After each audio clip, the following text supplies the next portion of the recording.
Good day, wizards, witches, warlocks, sorcerers, and other splendid spell slingers. Tonight we are opening a pack of, well, 2 packs of mystery boosters, which I got in a trade, and we are opening up some of the secret lair products. I'm going to open them straight in front of the box. Straight from the box. I have not opened these yet, so we got to see them come straight from the box, from the factory. So you can see the curling that occurs upon receipt. We're going to start off with these wonderful mystery boosters because I've been really interested in cracking some of these.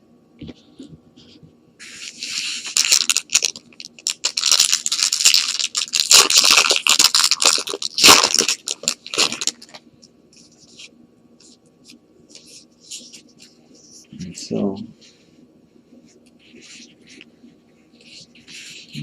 kind of working on an angle here. So,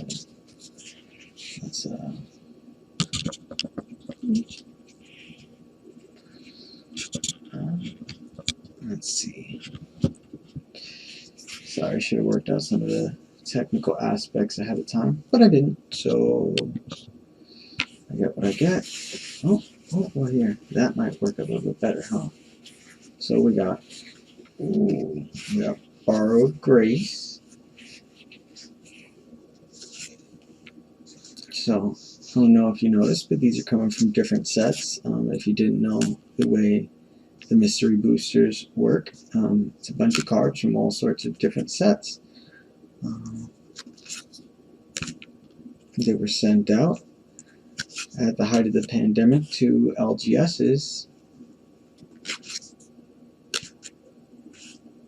as kind of a way for them to have a unique product.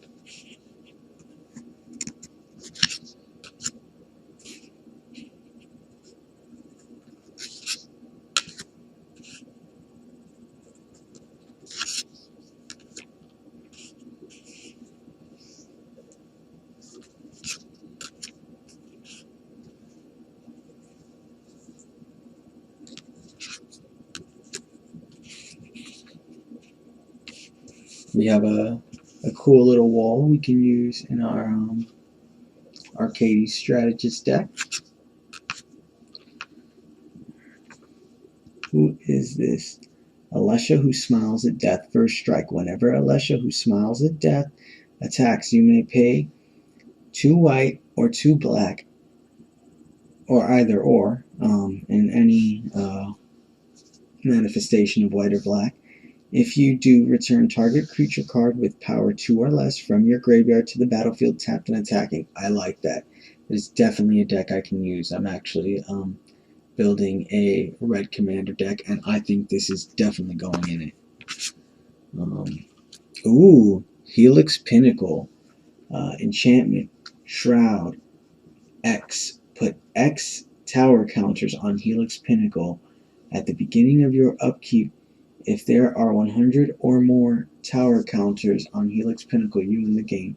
Now, I don't know how you're going to get 100 up there, but there's plenty of ways to generate infinite mana. And green being your rampiest color, I can bet there's a way to break it, especially now with the boring Clux. Adding counters on your stuff. I think I have to look at the way boring Clux works. But a boring Clux plus a doubling season. So here we have Grasp of the Hieromancer. We have some Innistrad, Dauntless Carther. We have Ultimate Masters. Foil is the name of the spell. You may discard an island card and another card rather than pay the spell's mana cost, which is 2 colorless and 2 blue. Counter target spell. Or you could just pay 2 blue and use counter spell. Alright. Metallic Rebuke. This is another counter target spell unless its controller plays 3. Improvise. Your artifacts can help cast this spell. Each artifact You tap after you're done activating mana abilities, pays for 1. Dead Reveler. I don't remember which set this is. I think it's Iconic Masters. I think that's what the set symbol is. Dead Reveler. Unleash. You may have this creature enter the battlefield with a 1/1 counter on it. It can't block as long as it has a 1/1 counter on it. He's the unlife of the party. I like that flavor text. That's pretty hilarious. This is from Conspiracy 2, I believe, because it says CN2 at the bottom, so that's what I'm going off of. So I think the second conspiracy set was Take the Crown. Target player loses 4 life and you gain 4 life. Basic land cycling. Dragon Fodder. Create 2 1/1 goblin, red goblin creature tokens. So, 1 colorless and 1 red for 2 goblin tokens. Goblins journey to the sacrificial peaks in pairs so that the rare survivor might be able to... Ooh.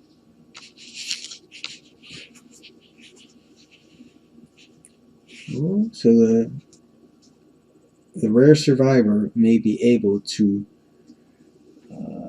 I need my glasses. Relate the details of the other's grimly demise.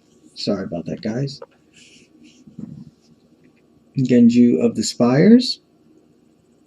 Enchant Mountain. 2 color, or 1 red to throw the enchantment down. 2 colorless to enchant. Enchanted Mountain becomes a 6/1 red spirit until end of turn. It's still a land.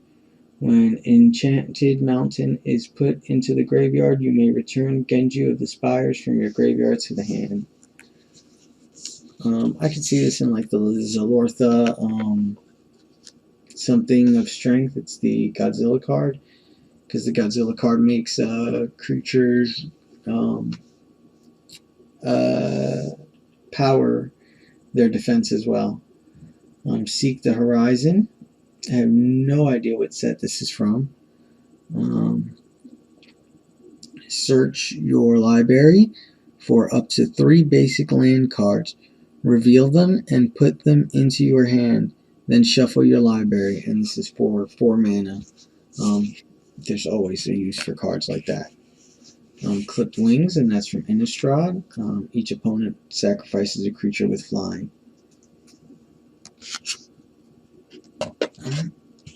Azorius Charm, I can definitely use that. Choose 1. Creatures you control gain lifelink until end of turn. Draw a card. Put target attacking or blocking creature on top of its owner's library.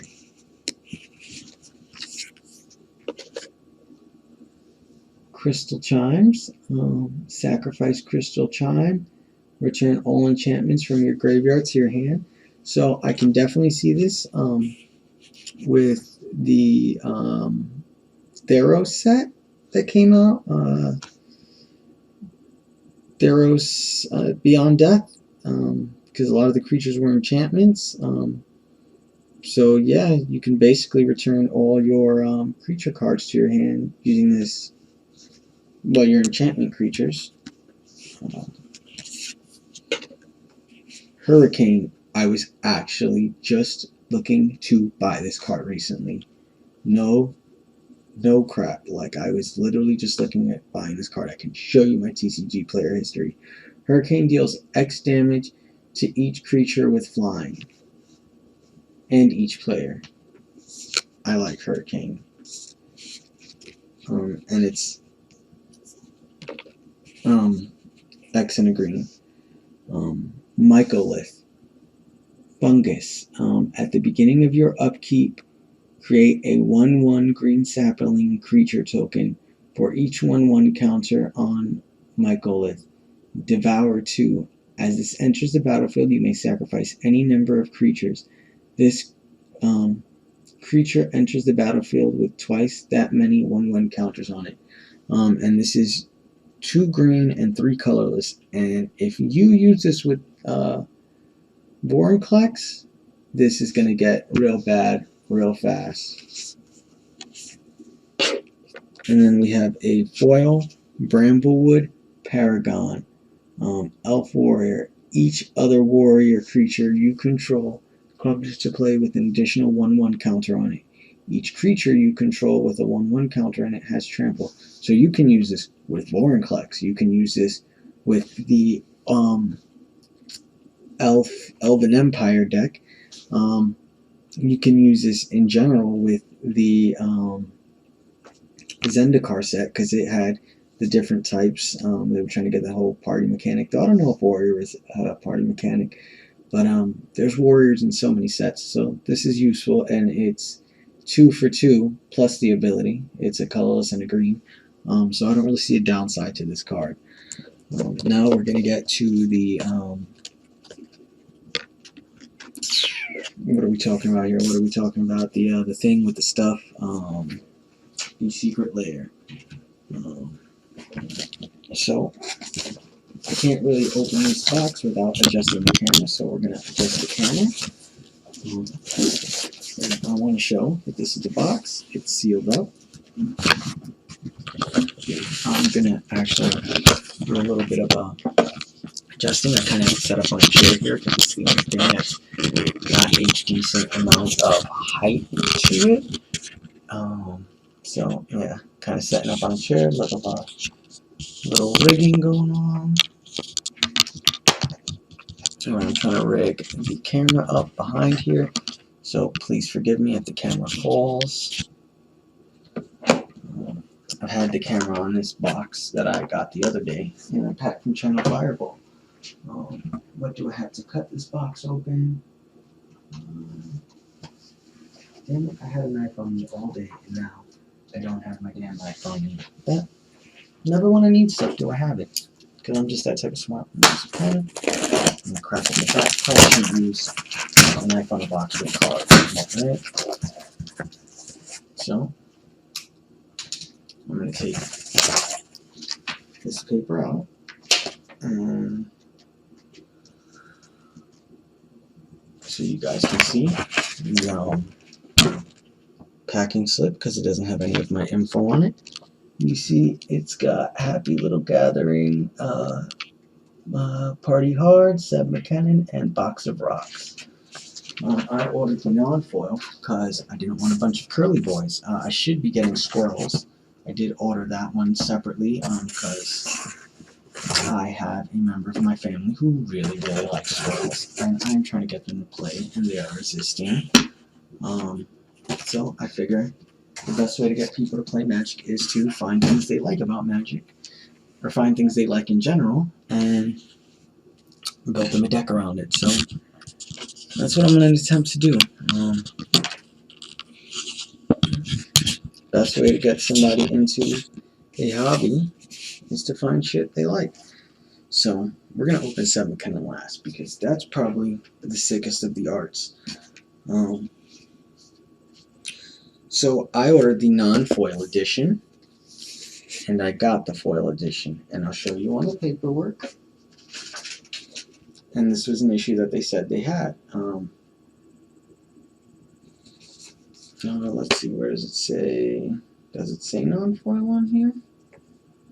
Well, everything else is non-foil. And then I got, you see, it says Box of Rocks rag. And I got the bundle.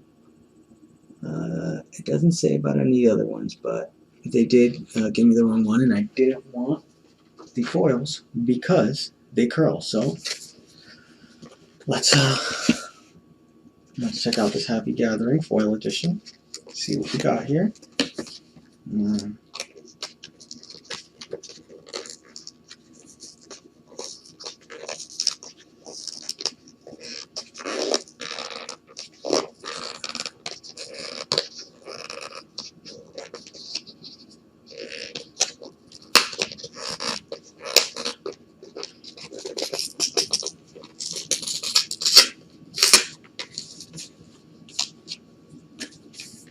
Another thing I want to show you is it's possible to manipulate this packaging. If I have a knife, I can cut this open and glue it back down.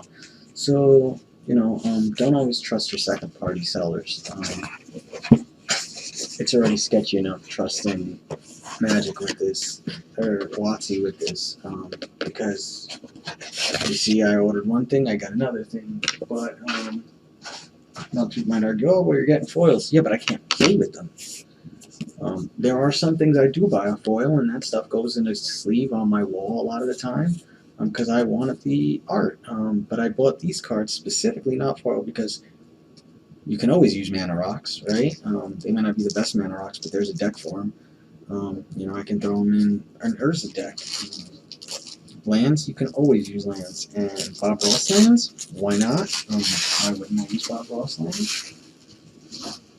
But yeah, you buy these secondhand, you may be getting counterfeit products because it's not that difficult to crack open these boxes and put them back in. You can slide them out of the tissue paper, or you can always wrap new tissue paper around them.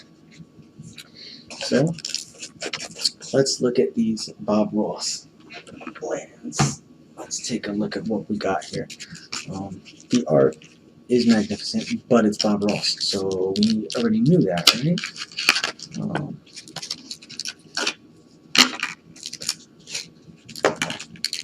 I almost don't want to crack these open, but that's what we're here to do, right? We're here to crack them open. So I haven't cracked them open yet, but well, I haven't. They haven't been out in the air long, but they already have a slight curl to them, and I guarantee you that'll change overnight. But fresh out the pack, there's already a slight curl, but they are pretty lands nonetheless. I wish they would have done full art. Like, I'm paying for a secret lair, and it's just lands. Yes, it's Bob Ross lands, but why wouldn't you give us full art to that?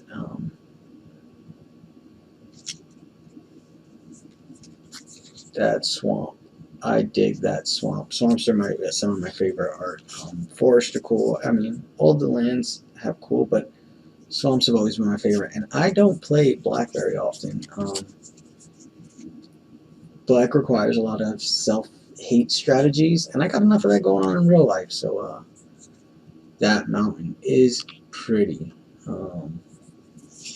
Yeah, so I try to reflect the deck that I want my life to be about. So I play a lot of green. I'm gonna start playing blue more, just because losing all the time isn't always fun. But I'm a total Timmy. I like big creatures.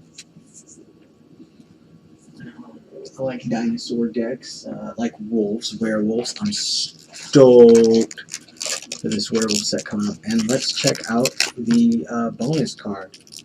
And I got an Evolving Wilds. Not only do you give me foil, but you give me an Evolving Wilds. Come on, man.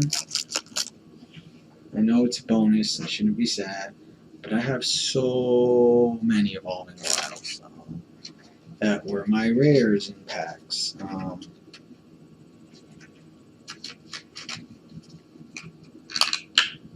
I would like to once in a while get something worthwhile. That would be cool. Just once in a while. I guess, you know, I got a Tavesh Sot the other day. That was cool.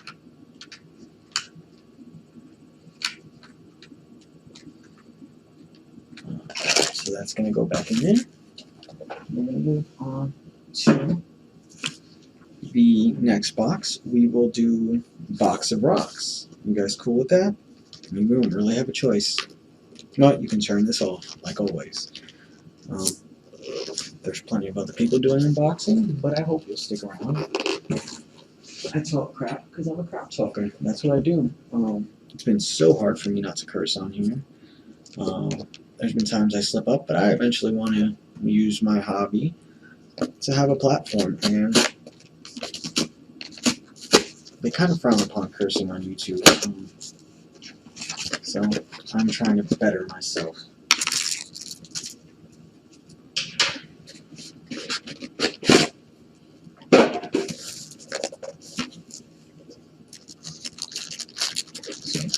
ran, slipped off the tissue paper without damaging it.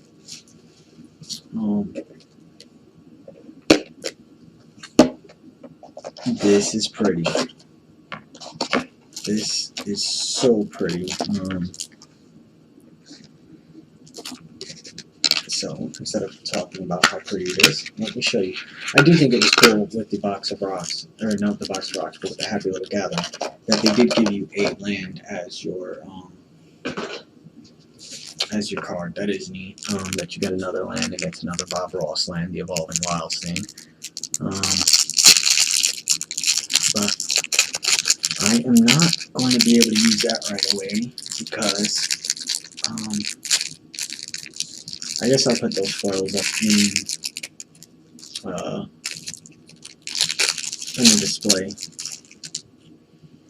So this is Arcane Signet. Let's see.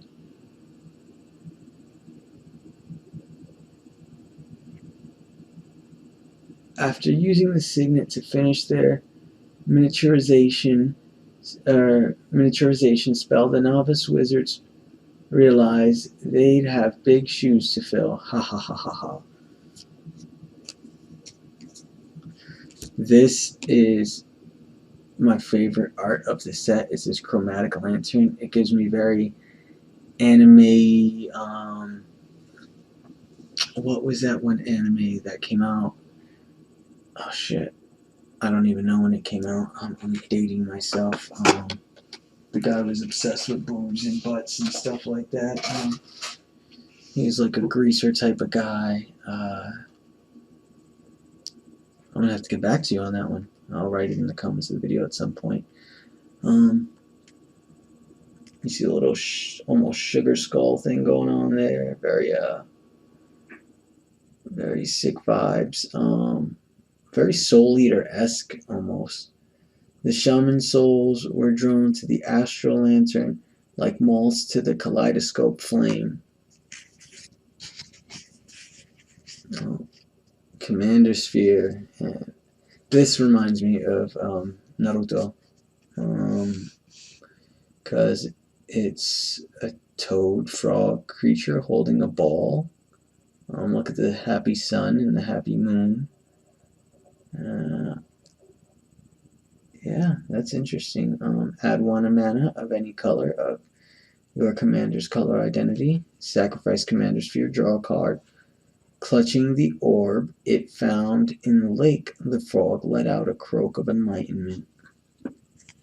Sorry, I can't hold my arm very still, guys. Dark Steel Ingot, indestructible. Add 1 mana of any color. It's a 3-drop. The Lich poured his soul into a new phylactery. True immortality was finally at his fingertips. That's pretty cool. I like the Soul Eater-like art of this set. I was actually thinking of a different anime, but Soul Eater fits perfectly up until we get to this one. This one's very, reminds me almost of some of the N64 Zelda stuff. So add 3 mana of any color. This is 5 mana. This is Gilded Lotus. The mage entered into a contract with the golden flower. She could wield its considerable power, but all would be lost should a single petal fall. That is awesome. That flavor text, the artwork, I love all of it. Sorry about the terrible lighting. I'm going to get a decent setup here at some point, but not at the moment. And here we are back to Arcane Signet. Show you a little closer. See the right at the top, the little wizard dude. Or dudette. Son of a bee. I am dropping the box of rocks. I got a box of rocks for brain. Buddy. And I still gotta show you guys the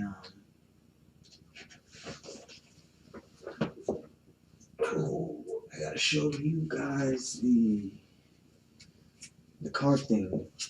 I'm gonna show you, what do you call it? What are we talking about? I gotta show you guys. Where did I put it? Oh, I dropped it. Dropping everything. The bonus card. Let's see what bonus card we got.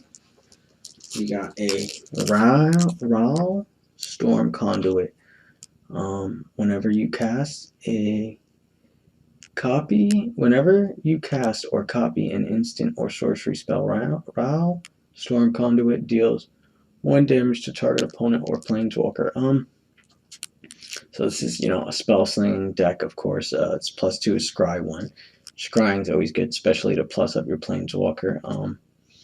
It's got that static ability, which is what you're typically going to use these War of the Spark cards for. I haven't played many Izzet decks, because every time I do, I lose terribly. Like, not bad, terribly. I basically lost every match I played the other day. There was one I kind of timed out during a draft. Yeah, I was playing Izzet. I think I talked about it the other day. So here we're going to open Party Hard, Shred Harder.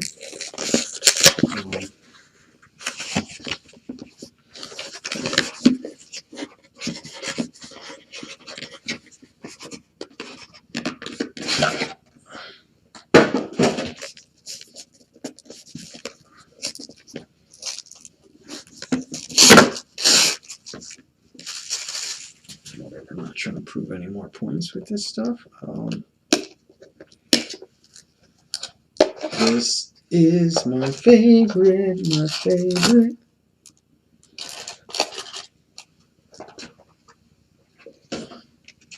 So this is the Party Hard, Shred Harder. And this was the whole reason I bought this set. Like, the Party Hard, Shred Harder. I wanted everything in this set. Honestly. But this was definitely the set that I was like, yes, that is the art, that is it. Anguished Unmaking, that is just beautiful art. Assassin's Trophy. Well, here, let me go back to Anguished Unmaking for a second. Sorry, guys. Exile target non-land permanent. You lose 3 life.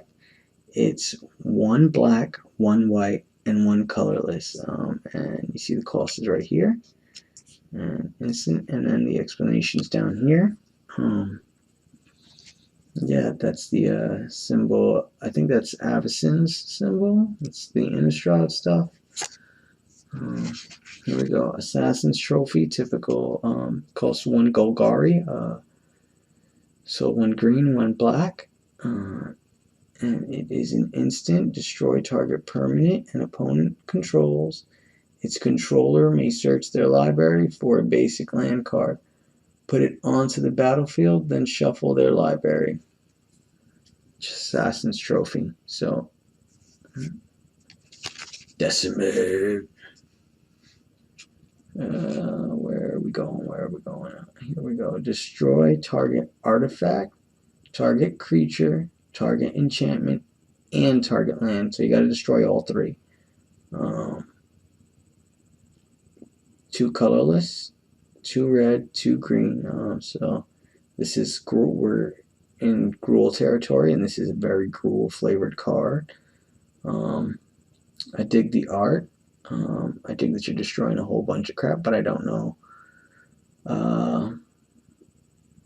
where this card fits. I don't know where it works very good. And here we have Shred 4, Sorcery, 1 black, 1 red. You got a Rakdos there, and then you got Rakdos there, like the old Spawn symbol. That's what that reminds me of. Destroy target creature or planeswalker. So for 1 Rakdos, I see that it's very Rakdos thing to do, and I see that as very reasonable, especially for planeswalker removal right off the bat. Yeah. And here we have Thraximondar, looking sick, zombie assassin. 4 colorless, 1 blue, 1 black, and 1 red, and I believe that's Grixis. Thraximondar has haste. Whenever Thraximondar attacks, defending player sacrifices a creature. Whenever a player sacrifices a creature, you may put a 1/1 counter on Thraximondar, and he is a 6/6 for 7 altogether.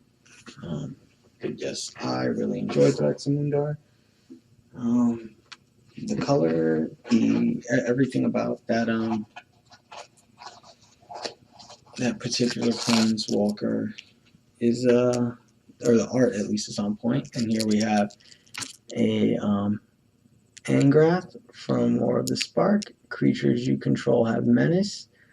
Your -2 is amass. Put a 1/1 counter on, what is it? On an army you control. If you don't control one, create a 0/0 black zombie creature token first.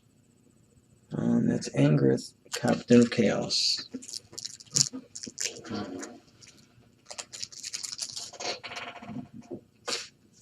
Let's see. So now we have Seb McKinnon, the last of the boxes I got from this set. I'm opening up Secret Lair Seb McKinnon.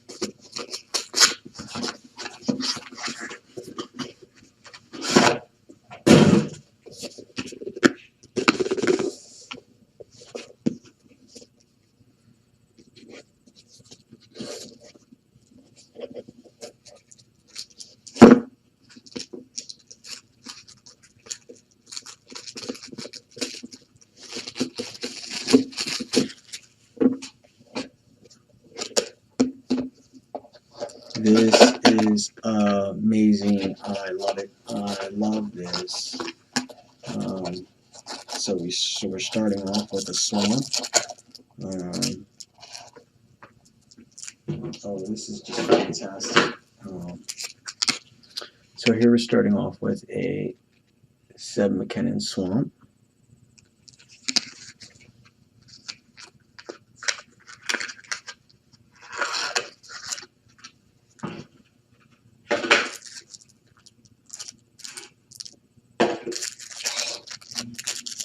It's just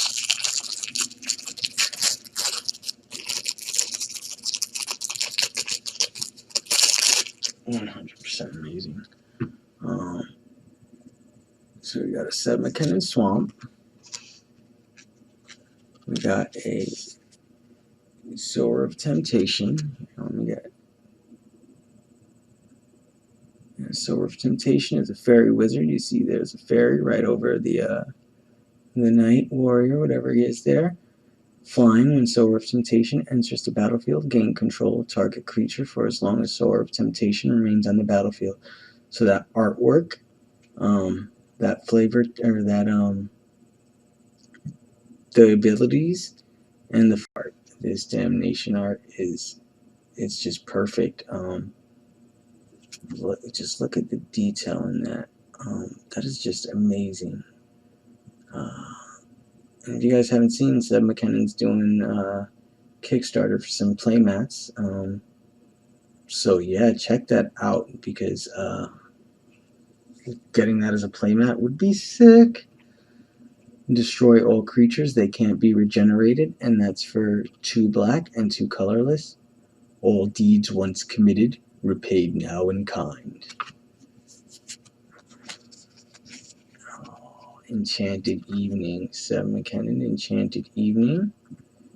All permanents are enchantments in addition to their other types. Throw this in with a Johnny's Pride Mate, and then something that either deals damage or mills in there. And yeah, that's gonna be sick. Tempest ends and water stills, gently reinventing the shape of all things. And now we're back to the basic land, and the bonus card is, boom, another Seb McKinnon swamp. That is the card that comes with this set. Fantastic. Well, that's everything I have for you tonight.